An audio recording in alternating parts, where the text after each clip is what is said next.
সুপ্রিয় দর্শক, আজকে আপনাদের সামনে কয়েকটি ঐতিহাসিক স্থান তুলে ধরব। আমরা আশা করব স্থানগুলো আপনাদের খুব ভালো লাগবে। ভিডিওতে দেখে তো ভালো লাগবে অবশ্যই, পাশাপাশি আপনারা যদি সরাসরি এসে স্থানগুলো পরিদর্শন করে যান তাহলে আপনাদের কাছে আশা করি বেশ ভালো লাগবে। আমি যে স্থানগুলো আজকে আপনাদের সামনে উপস্থাপন করব সেগুলো হলো, প্রথমে হলো ঢাকা বিশ্ববিদ্যালয়ে অপরাজেয় বাংলার পাদদেশ।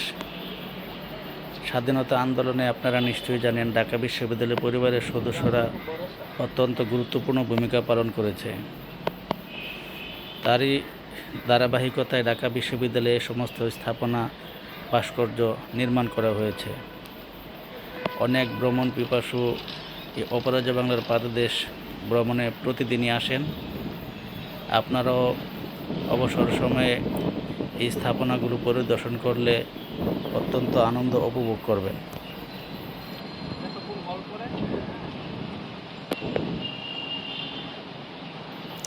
এই ভাস্কর্যগুলো মূলত ঢাকা বিশ্ববিদ্যালয় পরিবারের সদস্যরা মুক্তিযুদ্ধ যে অংশগ্রহণ করেছে তারই বহিঃপ্রকাশ ঘটেছে। এরপর আমি আপনাদের সামনে উপস্থাপন করব স্বাধীন বাংলার প্রথম পতাকা উত্তোলনের যে স্থানটি সেটি হলো ঢাকা বিশ্ববিদ্যালয়ের কলা অনুষদের সামনে। দেখুন, আপনাদের দেখাচ্ছি স্থানটি।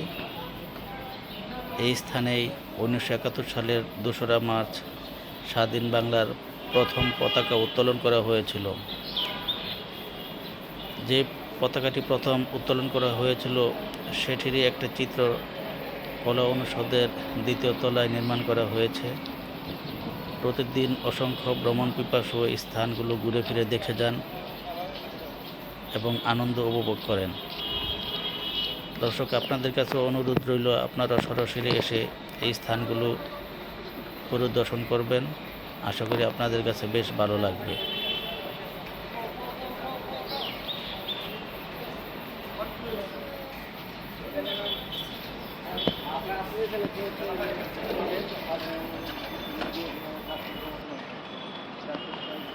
দেখুন, স্বাধীন বাংলার প্রথম পতাকা উত্তোলনের স্থান ঢাকা বিশ্ববিদ্যালয়ের কলা ভবন।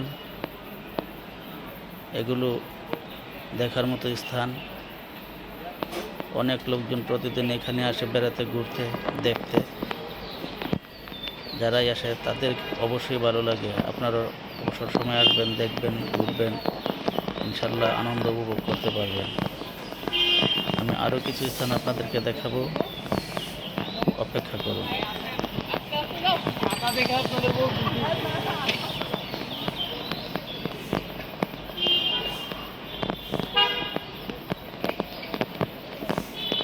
আমরা আপনাদেরকে এরপর নিয়ে যাব আরেকটি ঐতিহাসিক স্থানে, সেটি হলো মধুর ক্যান্টিন।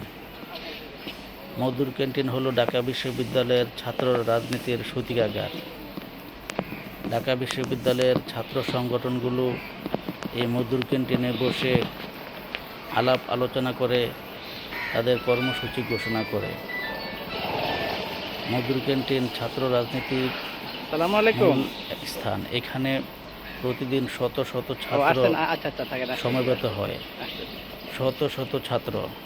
ঢাকা বিশ্ববিদ্যালয়ে চালু থাকা অবস্থায় এখানে এত ভিড় থাকে, ছাত্র সংগঠনের নেতাকর্মীদের ভিড়ে মানে ওই স্থানটি পার হতে বেশ হিমশিম খেতে হয়, কারণ প্রচুর ছাত্র সেখানে বসে গল্প করে, আড্ডা দেয়। আমি আস্তে আস্তে আপনাদেরকে বিস্তারিত দেখানোর চেষ্টা করছি।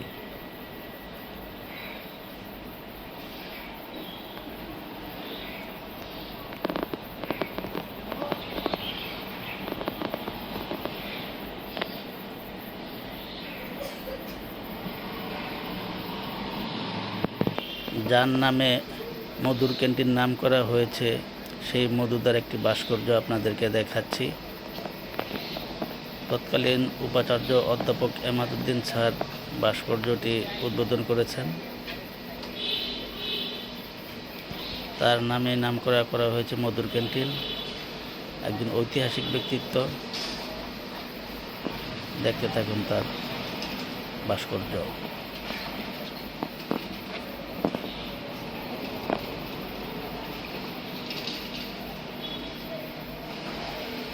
এরপর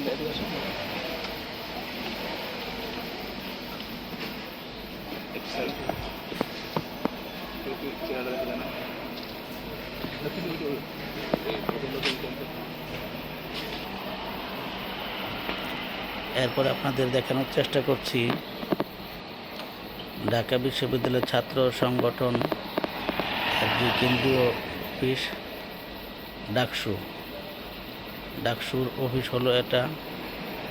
ঢাকা বিশ্ববিদ্যালয় কেন্দ্রীয় ছাত্র সংগঠনের নেতাকর্মীরা এখানে বসে আলাপ আলোচনা করে। মধুর ক্যান্টিন এবং ডাকসু দুটো প্রায় কাছাকাছি স্থানে অবস্থিত। দর্শক ঘুরে আসুন, দেখে আসুন মধুর ক্যান্টিন, ডাকসু, অপরাজয় বাংলার পাদদেশ, স্বাধীন বাংলার প্রথম পতাকা উত্তোলনের স্থান। আশা করি ভালো লাগবে। ভিডিওটি না টেনে পুরোপুরি আস্তে আস্তে দেখার জন্য সবার প্রতি অনুরোধ রইল।